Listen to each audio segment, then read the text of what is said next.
Assalamu alaikum wa rahmatullahi wa barakatuh. Welcome back to Hilaal Live. Thanks for watching us on channel 347.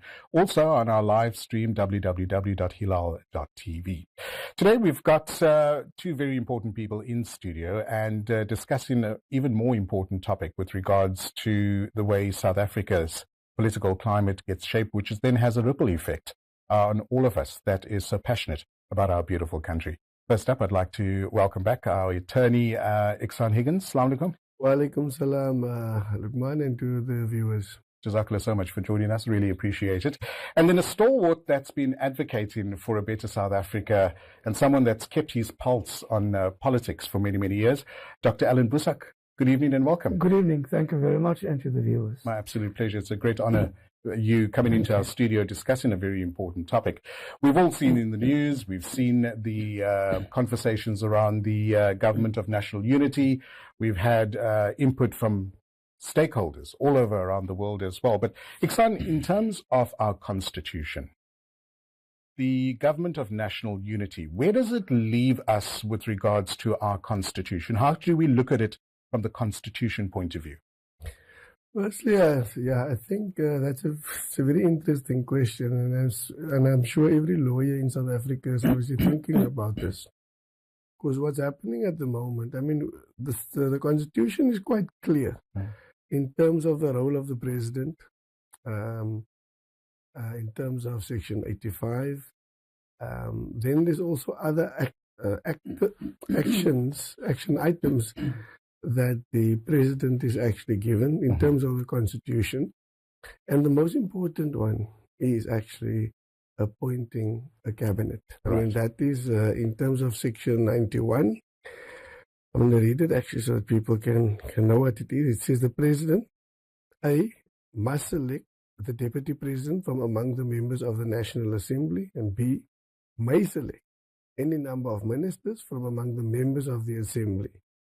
And he may select no more than 2 ministers from outside of the Assembly.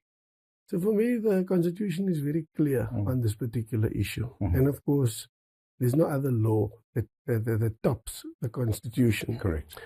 So if people are making little agreements outside of the constitutional framework, and then that agreement may be fine until there's a problem.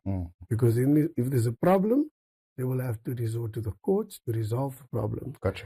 And of course, the courts will be bound by what is contained in the Constitution, which means it reverts back to the fact that the president has the right to appoint a cabinet. And at the same time, has the right to fire various members. Well, you serve at the behest of the president. Yeah. I mean, so the president, I mean, they've gone through the first process where the president has been appointed in the first sitting.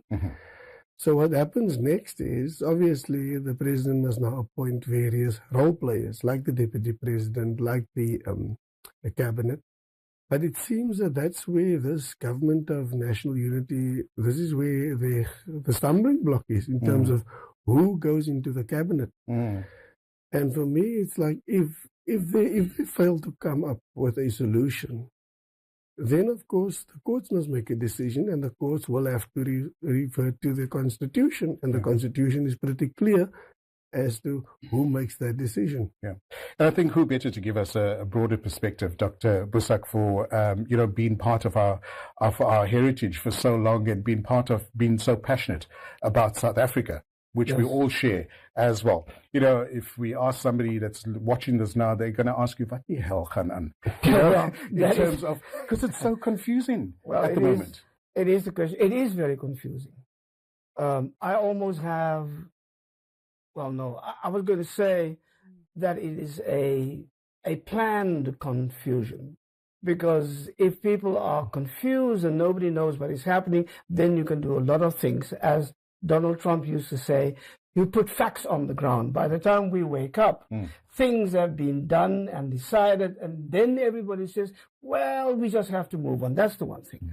The constitutionality is an issue. For me, what is the other problem, perhaps the greater problem that this government of national unity, as they call it, might flounder on, is the fact that they have no political authenticity.